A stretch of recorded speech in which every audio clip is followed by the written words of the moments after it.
Hello students, I am Kalpana Mishra and welcome back to our YouTube channel.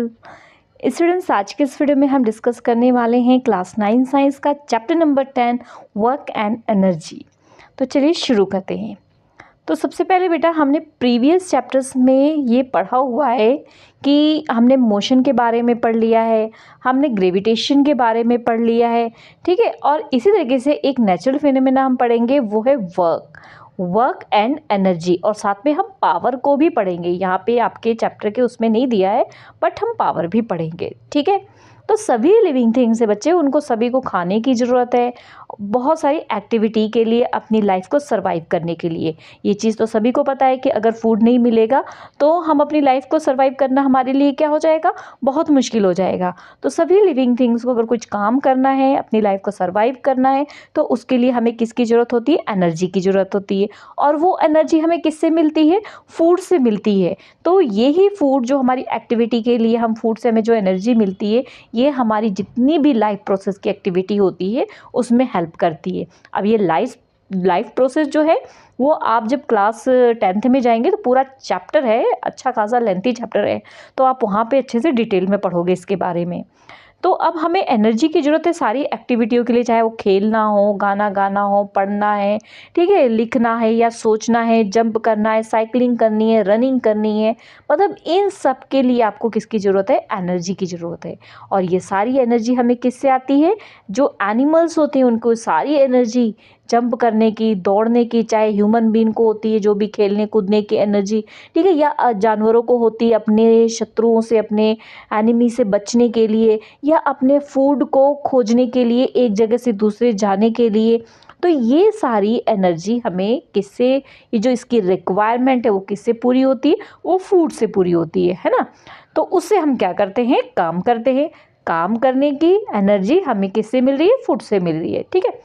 तो चाहे वो हम एनिमल्स हो चाहे हम हो। अब इसी तरीके से बच्चे आपको ये भी पता होगा, जो मशीन्स होती है ना, मशीन को भी एनर्जी की ज़रूरत पड़ती है काम करने के लिए। मशीन चलती है तो उसको क्या चाहिए होता है, फ्यूल चाहिए होता है। फ्यूल में क्या, जैसे कि पेट्रोल है, डीजल है, इसके बिना तो उनको एनर्जी मिलेगी नहीं और फिर वो चलेंगे नहीं, है ना। तो हमें काम करने के लिए किसकी ज़रूरत होती है, एनर्जी की ज़रूरत होती है। तो चलिए पहले वर्क के बारे में थोड़ा सा पढ़ते हैं कि वर्क क्या होता है। तो हम डे टू डे लाइफ में वर्क को अलग हो कंसाइडर करते हैं, और हमारी जो साइंस में वर्क की डेफिनेशन अलग होती है।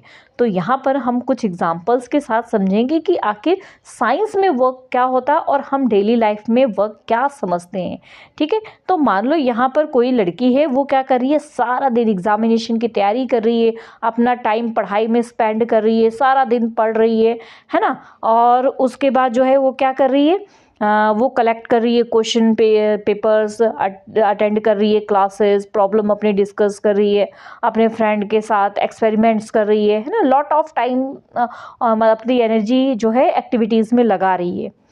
तो ये बहुत वर्क हार्ड कर रही है, लेकिन ये हार्ड वर्क जो है वो कहेगी कि मैंने बहुत ज़्यादा हार्ड वर्क किया है, लेकिन साइंस कहेगा कि ये वर्क नहीं है। साइंस की नज़र में आप ये कुछ भी काम नहीं कर रहे हो, ठीक है। तो साइंस की नज़र में क्या काम होता है वो आगे हम डिस्कस करेंगे। पहले हम यहाँ पे कुछ एग्जांपल्स ऐसे देख लेते हैं। अब यहाँ पर देखो, आप एक बड़ा सा चट्टान, बड़ी से पत्थर, ह्यूज रॉक पड़ा हुआ है, आप उसको धक्का मार रहे हो, लेकिन वो चट्टान जो है अपनी जगह से बिल्कुल भी नहीं हिल रहा है, ठीक है। तो ये जो रॉक है, इसको आप जितना मर्जी पुश कर रहे हो, लेकिन ये अपनी जगह से नहीं हिला। तो साइंस की नज़र में आपने कोई काम नहीं किया। आप कहोगे हमने बहुत काम किया, हम तो थक गए, हम चट्टान को धक्का देते देते थक गए, लेकिन साइंस की नज़र में आपने धेले का काम नहीं किया है ना। अब चलो अगला काम भी देख लेते हैं। आपने क्या किया, एक भारी सा सामान लिया है और उसको अपने सिर पे रख दिया और खड़े रहे एक ही जगह पे, और खड़े खड़े आप थक गए, आपकी एनर्जी निकल गई और आप क्या हो गए, आप कहोगे हमने तो बहुत सारा काम किया है, बट साइंस आपको कहेगा आपने कोई काम नहीं किया है, ठीक है। अब आप पूछोगे कि आखिर साइंस किसको कहेगा काम किया है। अब यहाँ पर देखो, आप सीढ़ियाँ चढ़ते हुए गए, ठीक है, एक फ्लोर से दूसरे फ्लोर पे पहुँच गए, ठीक है। और जब वहाँ पे पहुँचे तो एक बड़ी सी, मतलब एक बड़े से पेड़ को देखने के लिए आप सीढ़ियाँ चढ़ के एक फ्लोर से दूसरे फ्लोर पे चले गए। अब आप यहाँ पर वर्क कर रहे हो। अब आप पूछो कि यहाँ पे कैसे वर्क कर रहे हैं। तो देखो बच्चे, जो हमारी डे टू डे लाइफ में हम एक्टिविटी करते हैं वो हमारा वर्क में नहीं आता है। और साइंस की नज़र में वर्क कब होता है कि जब आप फोर्स लगाओ और उसमें डिस्प्लेसमेंट हो जाए तो वहाँ पर वर्क होता है। अब यहाँ पर जो भी एग्जांपल्स हम लेते हैं, हम बैठ के पढ़ रहे हैं, हम 2 घंटा 3 घंटा 4 घंटा पढ़ रहे हैं, लेकिन हमने कोई फोर्स नहीं लगाया, कोई हमारी डिस्प्लेसमेंट नहीं हुई, तो साइंस की नज़र में वर्क नहीं था। आप बड़े से पत्थर को धक्का मारे थे, फोर्स लगा रहे थे, बट डिस्प्लेसमेंट नहीं हुई ना, तो वहाँ पर आपका क्या हुआ, वर्क नहीं हुआ। आप एक जो है सिर पे कोई लोड लेके खड़े थे, खड़े ही रहे, बस फोर्स तो लगा रहे थे, लेकिन वो कहीं से एक जगह से दूसरी जगह तो गया नहीं, तो वहाँ डिस्प्लेसमेंट नहीं हुआ, तो वहाँ भी वर्क नहीं हुआ। लेकिन जब आप स्टेयर्स पे चढ़े एक फ्लोर से दूसरे फ्लोर पे, तो आपने क्या किया, फोर्स भी लगाया और उसके बाद आपने जो है उसमें डिस्प्लेसमेंट भी हुई, तो उसमें क्या होगा, उसमें वर्क होगा। समझ आई बात मेरी। In day to day life we consider any useful physical और मेंटल लेबर एज वर्क। हम बहुत सारे मतलब फिजिकल काम भी करते हैं, मेंटली काम भी करते हैं, खेलते हैं, कूदते हैं, बातें करते हैं अपनी फ्रेंड से, है ना। तो बहुत सारी चीज़ें होती हैं, तो इन सब चीज़ों को साइंस में हम वर्क नहीं कहते हैं। साइंस में वर्क क्या होता है कि आप किसी चीज़ पर फोर्स लगाओ और उसमें डिस्प्लेसमेंट आ जाए।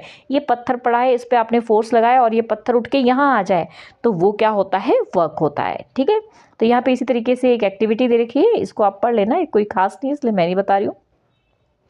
नेक्स्ट इज सेम जो चीज़ मैंने अभी आपको समझा दिया, आप समझ गए कि वर्क कब होता है साइंस में, जब हम साइंस में मतलब हम कहते हैं फिजिक्स में। ठीक है, तो वही उसी चीज़ की यहाँ पे कुछ और एग्जांपल्स दी है, उनको भी हम पढ़ लेते हैं। कुछ सिचुएशन से यहाँ पे है, कुछ पेबल मिस, छोटे छोटे जो कंकड़ पत्थर होते हैं ना, वो हमने क्या किया, उसको पुश करके या धक्का देके उसको एक जगह से दूसरी जगह भेज दिया। तो क्या किया हमने, फोर्स भी लगाया, उसने अपनी सिचुएशन अपनी जगह भी बदल दी। तो फोर्स लगाया साथ में डिस्प्लेसमेंट हुई, तो इसे हम क्या बोलेंगे, यहाँ पर हम फिजिक्स में बोलेंगे वर्क डन, मतलब काम हुआ, वर्क इज डन, क्योंकि फोर्स भी लगा और डिस्प्लेसमेंट भी हुई। मतलब फोर्स भी लगे और डिस्प्लेसमेंट भी हो, तभी हम कहेंगे काम किया है। ठीक है, नेक्स्ट है, अगर एक लड़की है, वो ट्रॉली को धक्का दिया, धक्का देके वो ट्रॉली क्या हो गई, एक जगह से दूसरी जगह चली गई।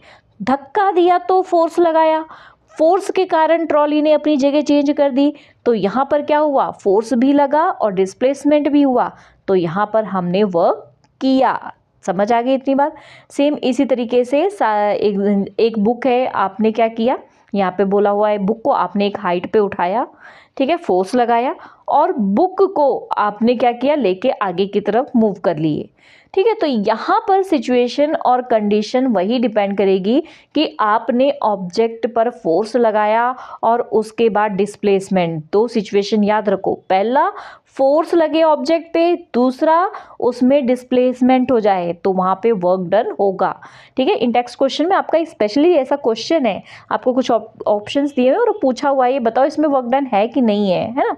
तो इन चीज़ों से आप जैसा मैंने समझाया, आप इससे पता लग गया होगा आपको कि हमने कहाँ बताना है कि वर्क डन है और कहाँ नहीं है। तो ये सारी सिचुएशन हमने देख ली।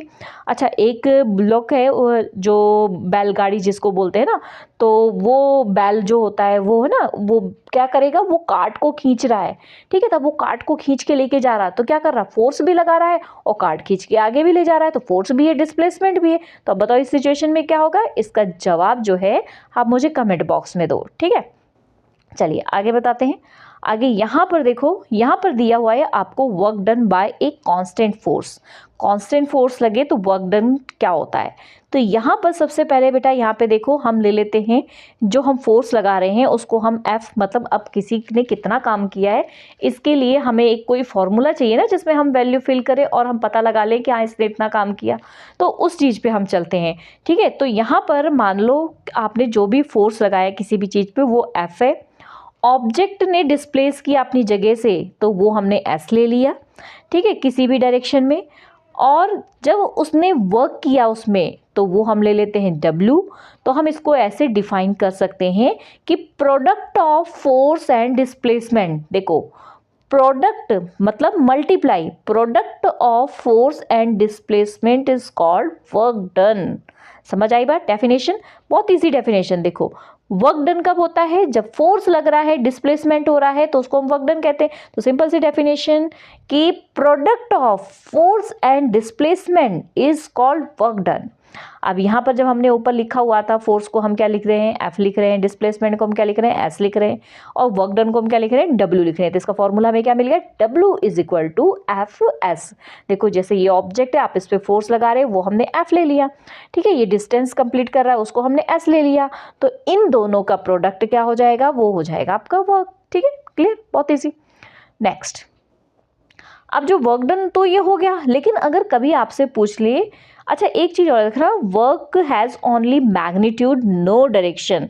वर्क में मैग्नीट्यूड होता है, डायरेक्शन नहीं होती। आप काम कर रहे हैं, चाहे दाएं लेके जा रहे हैं, चाहे बाएं लेके जा रहे हैं, ऊपर लेके जा रहे हैं, नीचे लेके जा रहे हैं, उसमें कोई मैटर नहीं करता है, ठीक है। बस वर्क डन में आपका मैग्नीट्यूड होता है, मतलब 2 जूल 3 जूल, ठीक है। वो जूल क्या है मैं अभी आगे बताती हूँ आपको।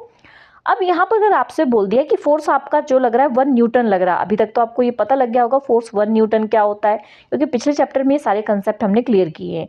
डिस्टेंस हमारा जो हो गया 1 मीटर हो गया। तो अब बताओ वर्क डन क्या होगा? तो वर्क डन हमारा क्या हो जाएगा? 1 जूल हो जाएगा। तो जूल क्या है? ये एक साइंटिस्ट थे जिनका सरनेम था जूल था, जिन्होंने इसके बारे में बताया था, इसलिए इसकी यूनिट भी क्या रख दी? जूल, जिसको हम किससे डिनोट करते हैं? जे से डिनोट करते हैं, ठीक है। तो यहाँ पर आपको अगर पूछा जाए 1 जूल क्या होता है, जिसपे 1 न्यूटन फोर्स लगे, 1 मीटर डिस्प्लेसमेंट हो जाए, तो उस वर्क डन को हम क्या बोलते हैं? 1 जूल बोलते हैं, ठीक है। कई लोग इसको जूल भी बोलते हैं, तो जैसे आपकी प्रोनाउंसिएशन होती होगी वो आप बोल देना, ठीक है। तो ये काफ़ी इंपॉर्टेंट था, ये कई बार क्वेश्चन आ जाता है, ठीक है। तो आप इसको कर लेना। अब आगे चलते हैं। यहाँ पे तो आपको एक एग्जांपल्स दे रखी है, तो ये एग्जांपल वगैरह इसी फॉर्मूले से ही हो जाएगी। तो बिल्कुल सिंपल सी एग्जांपल है कि आप क्या करो कि यहाँ पे 5 न्यूटन यहाँ पे आपका फोर्स है, ठीक है। उसके बाद जो है आपका यहाँ पे डिस्प्लेसमेंट दे रखा है 2 मीटर। अब आपको वर्क डन बताना है, तो W इज इक्वल टू क्या होता है? F इंटू एस होता है। F की वैल्यू हमारे पास 5 है, S की वैल्यू 2 है, 5 2 जा कितना हो गया?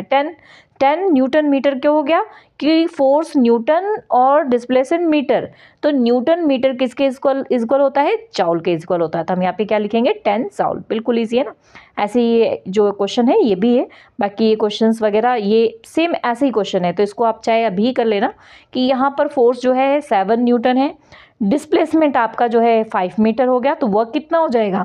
तो सेम फॉर्मूला लगाना, W is equal to F into S. F आपके पास कितना है? 7, एस आपके पास डिस्टेंस कितनी है आपकी? 8, दोनों को मल्टीप्लाई किया कितना आ गया? 56, ठीक है। 56 वर्क है, इसलिए यहाँ पे क्या लग जाएगा? जूल, ठीक है। तो बिल्कुल सिंपल। तो ये चीज़ यहाँ पर यही चीज़ें दे रखी हैं, तो इसको आप यहाँ से देख लेना। अब यहाँ पर मैं आपको यहाँ पे इंपॉर्टेंट चीज़ यहाँ पे ये देखते हैं। देखो अब 2 सिचुएशन देखना है। आप फोर्स जिस डायरेक्शन में लगा रहे हो, इस डायरेक्शन में आप फोर्स लगा रहे हो, ठीक है, इस डायरेक्शन में लगा रहे हो ना फोर्स, और ये कार जो मूव करके भी इसी डायरेक्शन में जा रही है, तो जिस डायरेक्शन में हम फोर्स लगा रहे हैं डिस्प्लेसमेंट भी उसी डायरेक्शन में होती है, तो वहां पर वर्क हमेशा क्या होता है? पॉजिटिव होता है। लेकिन क्या हुआ? अगर ये कार आगे को आ रही है और आप इसको धक्का मार के पीछे कर रहे हो, ठीक है, ये कार को आप धक्का मार के पीछे कर रहे हो, लेकिन फिर भी कार आगे को बढ़ रही है, तो आप फोर्स इधर लगा रहे हो, लेकिन कार इधर को मूव कर रही है, तो यहां पर वर्क क्या होगा? नेगेटिव। याद रखना, फोर्स दूसरी डायरेक्शन में लगा रहे हैं, डिस्प्लेसमेंट दूसरी डायरेक्शन में हो रही है, तो वहां पर वर्क क्या होगा? नेगेटिव, ठीक है। तो यहां पर यही चीज दे रखी है कि अगर फोर्स या तो आपका दूसरी डायरेक्शन में हो, डिस्प्लेसमेंट दूसरी डायरेक्शन में हो, या फिर मतलब दोनों में से कोई भी एक चीज़ की डायरेक्शन अलग हो, तो हमारा जो है वर्क डन होता है वो क्या होता है? नेगेटिव होता है। तो मतलब वर्क डन हमारा पॉजिटिव भी हो सकता है और नेगेटिव भी हो सकता है, दोनों ही हो सकते हैं, ठीक है। आई होप ये अच्छे से आपको समझ आ गया। तो यहाँ पे कुछ क्वेश्चंस हैं, उसको हम बाद में डिस्कस करेंगे। नेक्स्ट टॉपिक है हमारा एनर्जी। तो एनर्जी हम सेकंड पार्ट में देखेंगे। वीडियो अगर आपको थोड़ी भी हेल्पफुल लगती है तो वीडियो को प्लीज़ लाइक और सब्सक्राइब चैनल में करके, और कमेंट बॉक्स में ज़रूर बताया करो कि आपने वीडियो वॉच की, आपको समझ आ गई है, और एक क्वेश्चन मैंने जो पुट किया है उसका भी आंसर ज़रूर देना। मिलते हैं नेक्स्ट वीडियो में। Bye bye.